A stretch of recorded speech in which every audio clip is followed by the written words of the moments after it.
What is the point of marriage? Because they get ultimately screwed over when a woman wants divorce. So, what are your thoughts on that? Do you think that there is still a benefit to marriage for men? Hi, this is Peyton with Girls Gone Right, and today we have Josh Hudson with us. Josh Hudson has a YouTube channel called Marriage Mastery. I saw him a few weeks ago pop up on my algorithm talking about marriage because that seems to be my current algorithm. So, Josh, tell us a little bit about what you do. Yeah, I'm a licensed therapist of a decade, and we have a company that we've had for 5 years, helping men save their marriage, along with other offers. But the main guys we help are when the wife wants a divorce, we help them have the best opportunity to save the marriage. And yeah, I love helping guys learn how to love and lead in relationships. So I love that. And yeah, it seems to be my current niche is talking about relationships that leads into marriage. And you know what? We have a lot of angry men in the comment section lately stating that I guess when I talk about marriage, they think that there is no benefit. A lot of men feel like they have the short end of the stick within marriage. And I know yeah, you specialize in helping men through divorce or when a woman yeah, presents a divorce. And this is the problem that we've been seeing lately. And this is the qualm that a lot of men have is that what is the point of marriage? Because they get ultimately screwed over when a woman wants divorce. So, what are your thoughts on that? Do you think that there is still a benefit to marriage for men? What do you think? no, just go be single, live in the woods, don't interact with women ever.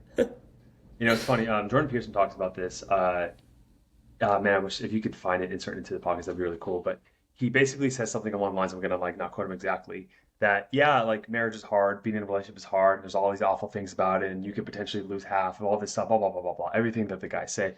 But what's the alternative? What, you want to be single and alone the rest of your life, and not having kids and go working on your car? Like some people do that, but like for me and for the majority of men, it's pretty empty. And yeah, it's hard. It's hard. So is building a business. So is working out. So is doing everything else that's meaningful in life. Like if you're not going to do something because there's a potential risk, why are you even alive? That's my personal stance. Like life is a risk. Like go live in a bubble if you want. Like it saddens me to see so many guys because they comment on my posts as well, my YouTube channel. It's like, why are you going to click on a video how to save your marriage just to say don't save your marriage? Because deep down they know what they're saying comes from fear, isolation, low vibrational energy, and honestly, I feel sad for those guys because it isn't the vast majority of men. It isn't most of society. They want to get married. They want to be with a person, right? But these people have either just been downtrodden through life, right, being rejected, or they went through a very traumatic divorce, and so they developed this like emotional schema of like it's not worth it. So like it's kind of cognitive dissonance. Like I'm gonna say it's not worth it, so I don't even have to try anymore. And that's what I found in my years and years of doing this. So that's where I stand. That is actually a very good perspective. And I do agree with you. I think a lot of it comes from fear, especially if you've been through it before, you're afraid to do it again.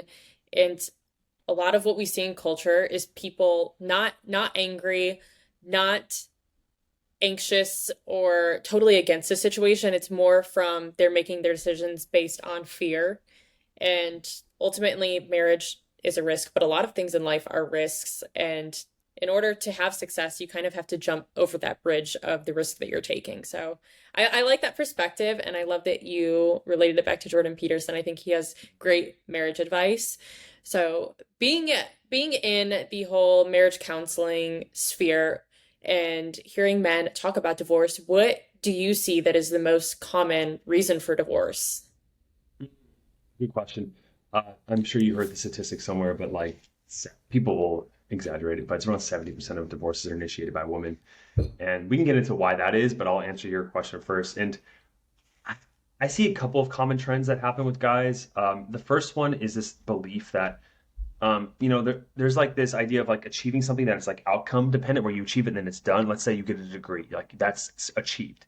And then there's iterative processes, like working out is an iterative process. Well, a lot of guys have the misbelief that as soon as they get married, she says, I do till death do us part. Oh, I'm good. We handle this. Oh, I have a good job. The roof's overhead. We have the kids. And guys kind of like relax and settle because there's no more challenge there. And they have the belief that once I marry her, I shouldn't have to constantly like upkeep this, right? And so they'll devote their attention where they feel confident, which is in their career, right? They're like, oh yeah, I'm bringing home 2 vacations a year. I can't tell you how many times I hear a guy say, I give her everything. She has the perfect life. Even her sister says so that she should be lucky to be with me. but they're neglecting so many other important needs that a woman has in a relationship to be happy. And so I would say if you had to narrow it down to just one, Peyton, it would be like complacency. Guys just relax too much. They get, you know, lackadaisical. And then when something happens where it's like a death in the family or a milestone birthday or the kids leave the house, the woman has like an awakening experience where she looks at her life existentially and she's like, wait, I'm not happy with this man. I only have X amount of years left to live. I'm leaving. And I haven't been happy. And she gains the courage to do so. And for guys, it comes out of nowhere, but it's been sitting there the whole time if they knew how to look and listen. Yeah. Yeah, that's actually a great perspective. Do you think that when women present the divorce, and especially the men that you are counseling through this, do you think that they are true in their words, or is it more of a fear tactic of I'm going to present a divorce to my husband or use the divorce word to get them to recognize that there's a problem in the relationship? And this is controversial, but it depends what actually happens long term, right? Like Hmm. if the wife ends up coming back, she'll say, "Yeah, I just did it as a test." If she continues with the divorce process, finds another man, remarries him, she'll say, "Yeah, I was serious about it," right? And so that's kind of controversial because there's not like a factual component to it. But I would say I don't have the exact numbers on this. I could probably do a study, but off the top of my head, 50% of the time the wife is like, "Hey, this is your final chance. I'm serious Hmm. about this. You better like shape up."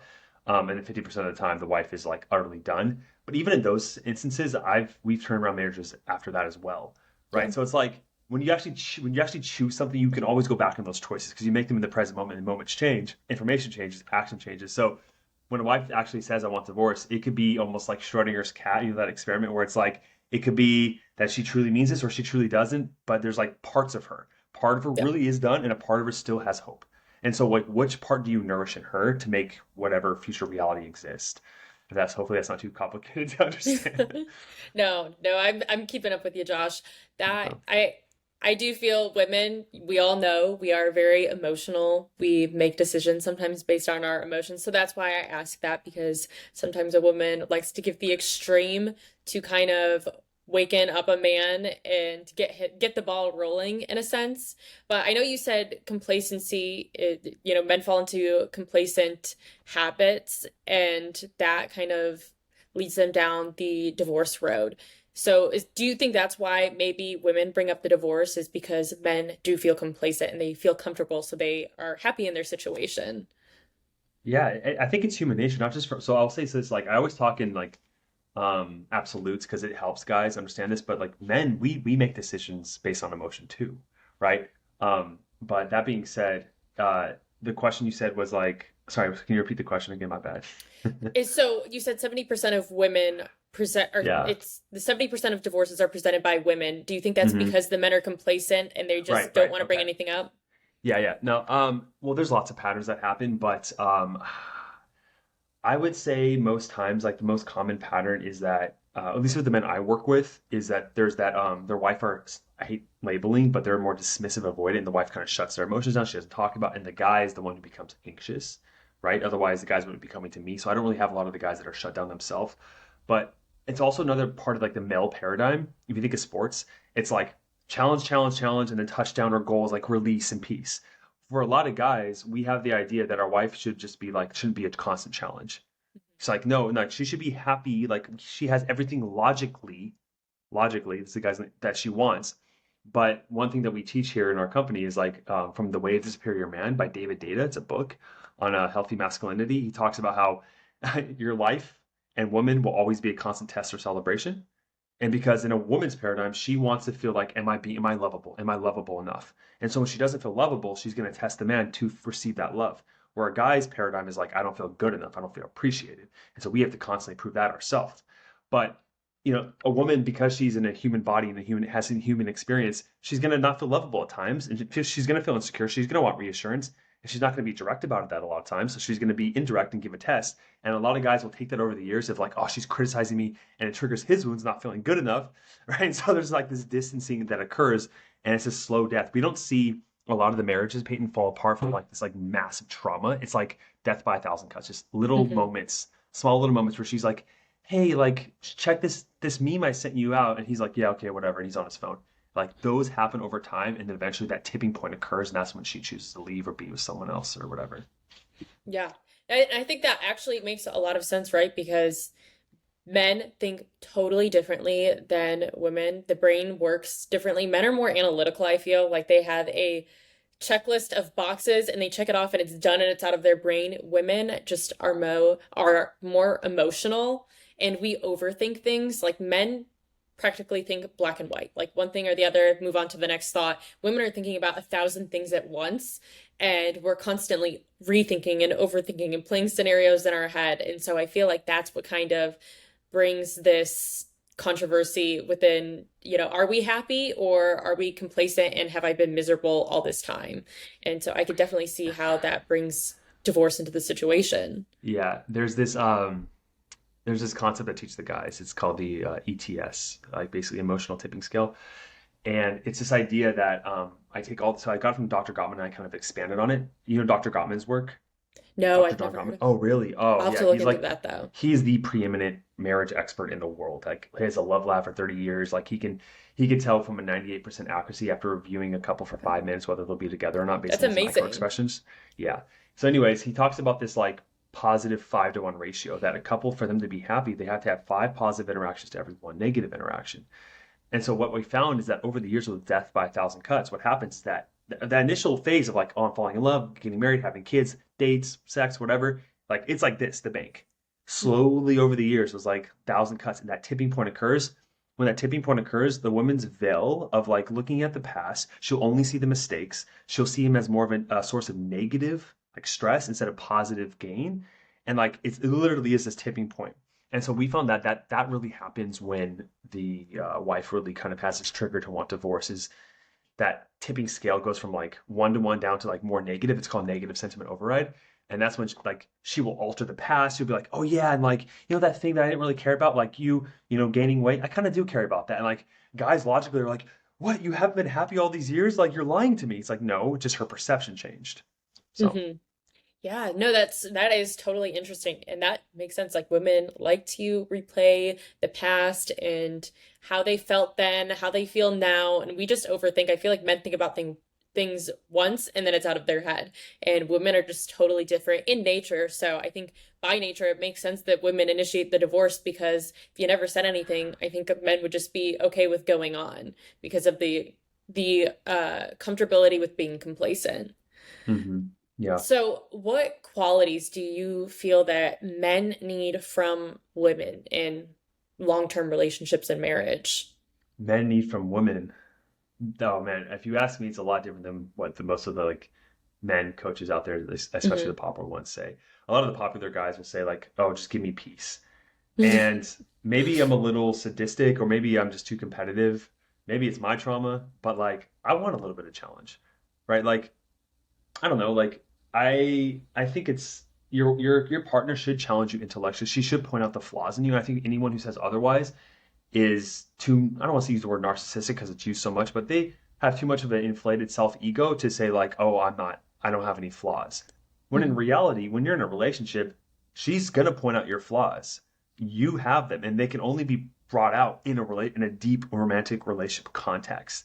And so if your MO is to like develop yourself into the best version of you, which I think one of the reasons why we're on this planet is to learn these lessons of life, you have to be in a committed long-term relationship. And so for me, I want my partner to be supportive, absolutely, but I want her to test me. I want her to challenge me because I love growing. I love learning. And so for me, that's what the most important attribute in my partner. Yeah. No, I admire that a lot.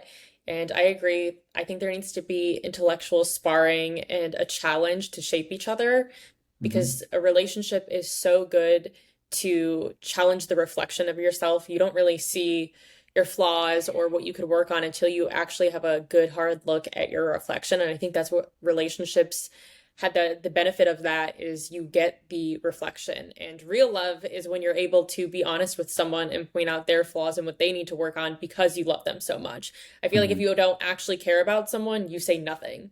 And that's when you know a marriage is kind of over, right? When there's no fighting, when there's nothing. And also even in not just marital relationships, even in friendships or family, when you don't care about someone, you're not going to tell them when they're doing something wrong because you don't have that heart, you don't have that care for them. Right. Yeah, the opposite of love isn't hate, it's indifference, right? And Hmm. a lot of these guys, They'll think something's getting better, and then the wife just drops that bomb of the divorce or whatever the Yeah. case. Yeah, when it's Yeah. quiet and too quiet, it's not always good. Yeah. So, what do you think women need the most out of men in a long-term monogamous relationship? I can't speak for a woman. No, I don't know. I have, early in my therapist career, I did work with women a lot, and I do speak with the wives, and I listen to my partner what she complains about. But I would say there's a couple of things. They're definitely looking for a leader, and what that means is making decisions is one of it. I think she has to look up to the guy she's with. There's a whole idea that women don't date down, and it is true. Like as much as the red pills contorted that, a woman has to look up to the guy she's with. She has to see him as superior in a lot of ways, and I don't think that means that she's less valuable. Like there's a difference there. People will take that and clip it and be like, oh, he's misogynistic, right? But yeah, she has to look up to the guy she's with. But there could be a mutual respect there just because she looks up to him. Like it's not Yeah. an either or, right? So leading in the relationship, and I think the most important thing that a lot of people don't understand is creating that safe container. And so, like, if you look at it on the spectrum here, Peyton, so it's like 80% of the guys we work with, like, they're the typical nice guy, right? They're the guy that's like a people pleaser. When they're in a fight with their wife, they're like, "What can I do to solve this problem for you?" And it's like denying her experience, right? Gaslighting. And so there's that side, and the other side is the guy who's just completely just like an a-hole, aggressive, like it's this way or the highway, no, shut up, blah blah blah. It's like we call this like this is the container, right? So it's like a guy has his healthy boundaries and who he is, but there's still space for her to roam around and have that freedom. And that balance of like the leadership, but still giving her that freedom is what I call the apex male, right? That's that like high value guy. And so that creates that sense of safety for her that she can come close, feel safe, but also experience that freedom where she's not controlled. And I think that's the most important component to make her feel safe. Yeah, I would agree with you there, and I completely agree that it's women desire for to have a leader as a partner. And I know when I'm with a man that I trust, I can kind of let go of the hyper awareness that I usually am as a girl. Like when I'm out in public and I'm on a date and I'm with a man that I can actually trust, I kind of can just let go and let him make all the choices, let him protect me, let him make all the decisions. And then I'm my most feminine self. So that is something that I actually look for in a man. And also, for the guys listening out there, you want to be the guy that's able to make a girl feel safe and protected and like she can trust you, because also when a woman is in that state, that's when she tends to fall in love, right? That's when the oxytocin flows and the dopamine, and that's how a woman bonds with a man, is like when she actually feels loved and Yeah. safe and protected, and then she can kind of just let go of that hard exterior. And men usually desire a feminine woman. So if you want to be able to pull the feminine side out of a woman, you have to be masculine yourself. So, you have to be a leader. You have to be able to protect. And I think that's when we are our best selves, and when we are kind of like striving in what we're meant to be. But yeah, I completely agree with you there. I like a man that can lead, so then I can just turn off my brain. It's hmm great. Yeah, yeah, and that's something else that in the book I mentioned, The Way of the Superior Man that Hmm. David Data talks about is the masculine feminine polarity, which men have feminine qualities, women have masculine qualities, but if you want to talk about the attraction and the connection, generally in a heterosexual relationship, the guy is in his masculine polarity, the woman's in her feminine polarity. Hmm. Yeah, Yeah. I love that. So, what age do you think is a good age, if there is one, for a man to get married? Because I've heard a lot of talk about this, that men under 30 should not get married. They're not made for marriage. They're not ready for it. Hmm. Is that a real thing? Uh, I think it's man, there's two sides of this debate. I hear some people saying, like for example, get married young, move in Hmm. right away, and then I hear people say, wait off. I think you're not going to like my answer probably, but I really don't think it's a one size fit all. Personally, I'm with my partner. I want to marry her. We've been together for a couple of years. I'm going to marry her in a couple of years, and I'm going to be in my like mid 30s. When I marry Hmm. her, mid to late 30s, and that's going to work with me because I had other areas of focus that I wanted, and so did she. And when I get married, I want to really devote a lot of my time and attention to just us. And for a lot of guys, they meet their partner and she's the one. Like she's my soulmate. Like I know she's the one. Like there's no other woman better than her. And how can I tell them otherwise? No, you should wait. Go date some other woman first. So it's like no, like like if they're happy, she's the one. Why would I tell them otherwise? So like I don't think there's a hard and fast rule with this. And I think people just kind of like want confirmation bias that they're doing the right thing whatever age they're at, right? So yeah, there's not really a hard and fast rule about that. Yeah. Yeah, I agree with you that it's kind of there is two sides to the coin, and I'm 26 myself, and throughout the past few years, I've changed a lot in life, and Hmm. so much so where I do feel like I've completely changed my morals and values. All of that has significantly shifted in the past 4 years, and I am very stable with who I am and very confident. But a few years ago, I think I was just a chameleon. I kind of changed a lot, and now I feel a lot more true and tried with who I am. And so now I feel like I'm much more stable, and my prefrontal cortex is developed, and I can make much more sound decisions than I could a few years ago. So, I Yeah. mean, I do think that if you can bet on someone's decision making skills and cognitive ability, and that they are who they are right now, it will pretty much be the same throughout their lifespan, but only change, with character growth. If you can bet on that, then that's great. But I just know for myself, I've changed. So it's really interesting because I do believe that young marriages are great, but I think it's more so you really have to bet and trust their character, that it's not going to change significantly throughout life's course. Yeah, I think, you bring up a good point that I want to touch on, which is like when it comes to who you are choosing, and it's like I think some people what they'll do is they'll pick someone who's like really close, but there's a couple qualities they know are not a good fit on the Hmm. value level. And if you don't have connected values, that's when there's perpetual conflict over the years. And so, an example of like a value difference is, let's say, a different religion. Like one of my partners in college, and I thought I was going to marry her. At the time, I was more atheist, and she was devout Christian. And there was just like these perpetual arguments where she was like, we're going to devote our money to the church, lots of money, or like our kids are going to be Christian. And I was like, well, we'll let them decide. It's like, no, it's like, so like those deeper inherent parts of who you are, if there's a conflict there, I'm not saying it's impossible to work through, but like you need to really like look within to see if you can, kind of work through that. Because I found that like on the surface, if you have different hobbies, you have different this, different that, that's fine. But like when it comes to your values and knowing what those are, um, yeah, you got to make sure that you cannot compromise on those. And a lot of guys, I would say, especially, they don't know their values until they get to late 30s. So that kind of leads to that argument. But still, yeah. Yeah, no, I think it's so crucial to be able to identify someone's true core morals and values, especially because the decisions that you're making in life, that's where you kind of center yourself around. Your decisions are based on your morals and values. It's your moral compass. Mhm. And when you go through hardships in life, you turn inward to that. So if you don't have the same morals and values, you're going to turn outwardly to other things. So I think it's really important to be able to find a partner. And like you said, hobbies, those are all surface level things. But at the end of the day, those things will get you through the hard times. Um, Absolutely.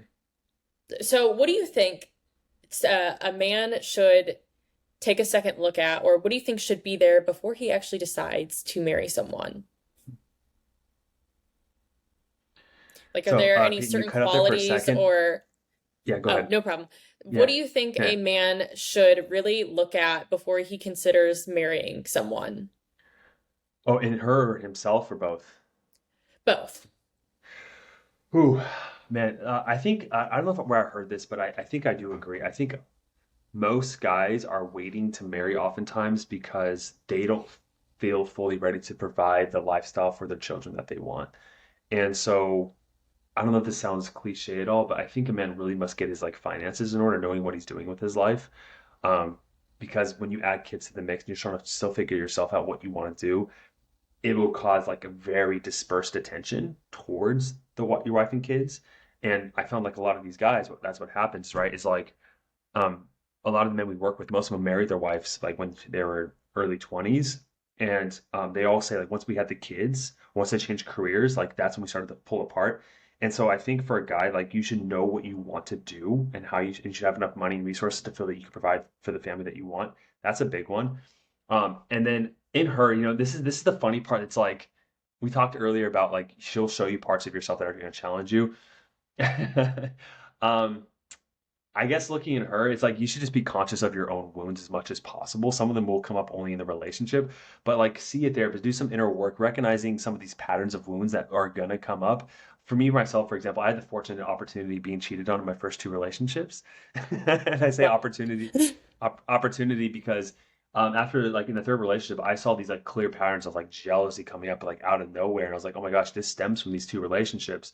And like it happens enough times, I was recognizing that those causes were because of the things I was doing in the relationship, and it allowed me to take full accountability for like the results.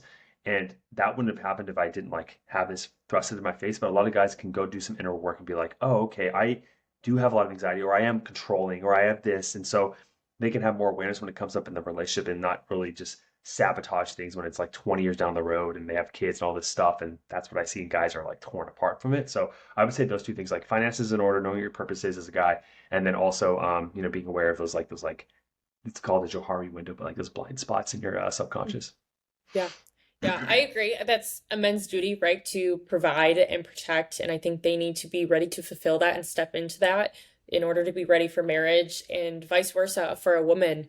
I think to be ready for marriage, you need to be ready to be a wife, right? Like you need to be emotionally kind, and you need to kind of heal through all of your wounds just as men do, but you need to be like the emotional intelligence. You need to be emotionally available. You can't carry like your emotional baggage from past relationships into this marriage. So I think you need to be healed through all of that.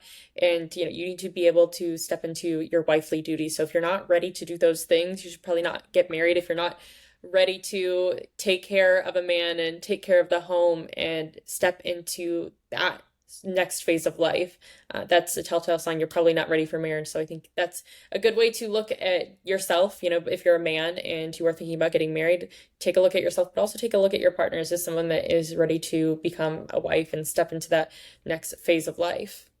Yeah, I know what's funny is like, oh man, this is such a point of contention and debate that I don't know if you want to get into it, but I'll see a lot of these guys, they'll want women to be almost like virgins when Hmm. they marry, but they also want women to be like intelligent and well traveled and all these things. And it's like, um, I don't know. I feel like if I was to give advice to women, it's like, do you want to have more experience in the world and know yourself more, or do you want to go straight to like just finding a guy being a wife? And um, I think it's hard for women just as it is for men actually to like find like a high quality guy that's gonna like give them Yeah. everything they want as well.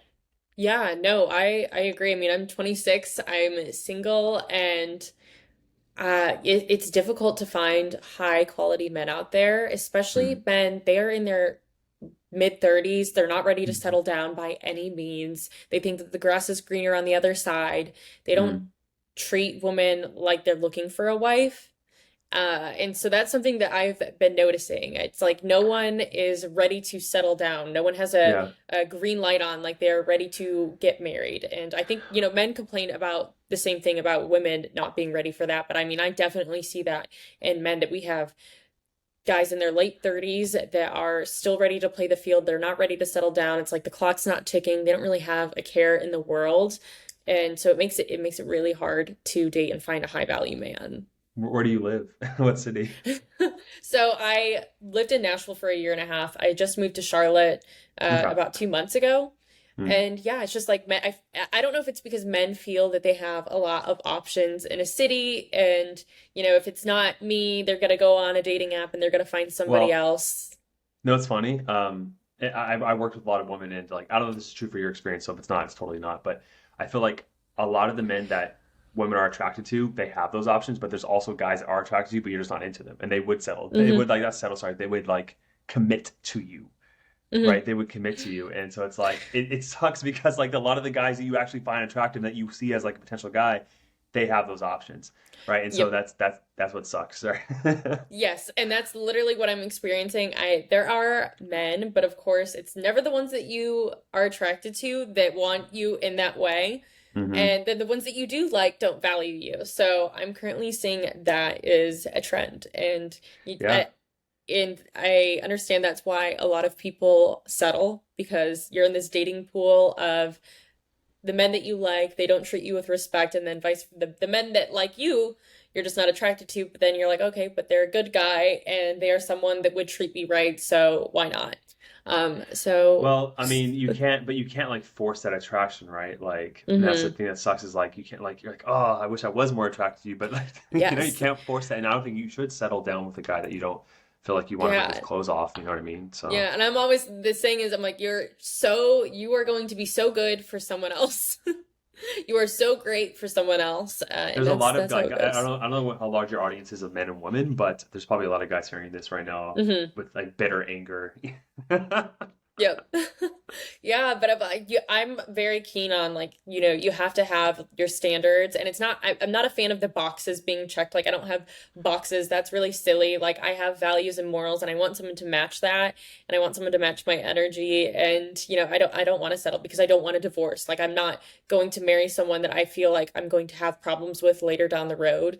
Like even if it is attraction, like that's going to be a problem. It's going to cause some problem down the line. And you know what? Sometimes people may work it out, but I think it puts you at risk for divorce if you are settling and if you decide to overlook something that could be a very big problem. So I'm very keen on not settling, sticking to, your values. And if you have standards, stick to that. Mhm.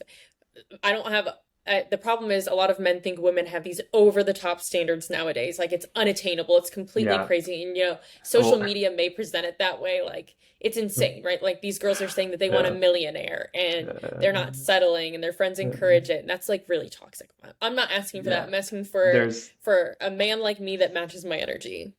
There's a I don't know if you've seen this guy. He doesn't show his face, but like he reacts to videos of women like saying their icks, and he has like a Hmm. notepad, and he keeps them screaming down. It's just like 1,000 icks. He's just like, oh, well, I can't like bunnies. You know what I mean? It's Yeah. like, yeah, yeah, Yeah. yeah. I know. Yeah, Yeah. and that's like the toxic dating culture. And honestly, I think that is very few and far in between. It's the people that make this stuff on social media and they get attention for it, so they keep making Mhm. crazy content, and that's what gets views. So I think that is few and far in between, but Yeah. yeah, it's definitely Yeah. interesting. And it's full circle with the guys that are complaining about marriage. It's like that is the, like, and this is the social media trope. It's like the majority of people, like if you have a video that has like 10,000 views and you have a comment with like 100 likes, it's like that's like 0.01%. You know what I Hmm. mean? It's not that loud, but like because most people watch it like, oh yeah, that's cool. I want to get married, and then they move on with their life. People are like, oh, and are all angry and stuff. They're gonna comment. Yeah, exactly. Yep. It's like the reviewers on restaurants, like it's always the bad reviews because they feel inclined enough. Yeah. But I appreciate this so much. Hopefully, Yeah. this was beneficial. My audience is mostly male on YouTube, and so we have the marriage discussion in comment sections, and men come at me for saying that men doesn't have value. But I mean, I like the idea that what is your alternative? There's not a great alternative, and anything that is great and that is going to be worthwhile is risky.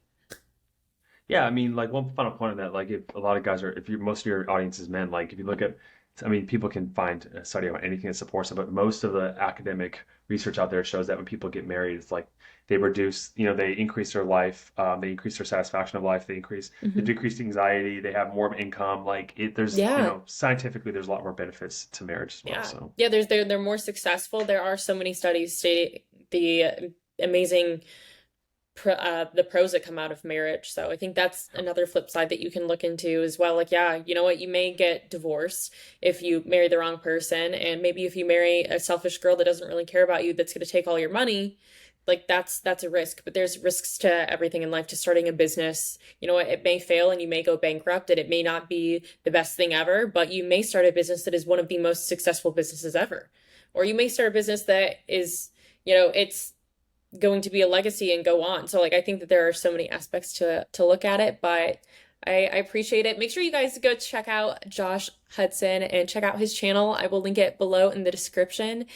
Thank you so much for coming on, Josh. This was very insightful and it just gave a male perspective, not just my perspective. yeah, absolutely, Peyton. That was really fun. Thanks for having me. Thank you. Thank you guys for watching.